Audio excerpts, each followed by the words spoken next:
In this video, I'll be showing you how to use your camera on Snapchat. Now, basically, all you want to do, it's actually very simple. What you want to do is go ahead, like if I try to open up my Snapchat application right now, as you can see, it says Snapchat is a camera app. To continue, you'll need to allow camera access in settings, which obviously isn't ideal. So what I want to go ahead and do is swipe out of this. Now you might get this pop up on literally anything. What you can do is go over to your settings application, scroll all the way down, and right at the bottom, you're going to see apps.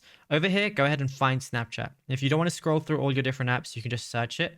So I'm going to search it right now. And then all I want to go ahead and do is go ahead and click on the very top. And then I'm going to see camera as one of the options. All you got to do is enable that. Once you enable it, that's literally it. You'll be good to go. You'll be able to use Snapchat on the camera. So if I go to Snapchat right now, as you can see, it shows my camera and everything. And yeah, it's as simple as that. Now, if you found this video helpful, be sure to drop a like and subscribe. And also be sure to check out all our other tutorials that we've been posting on the channel as well.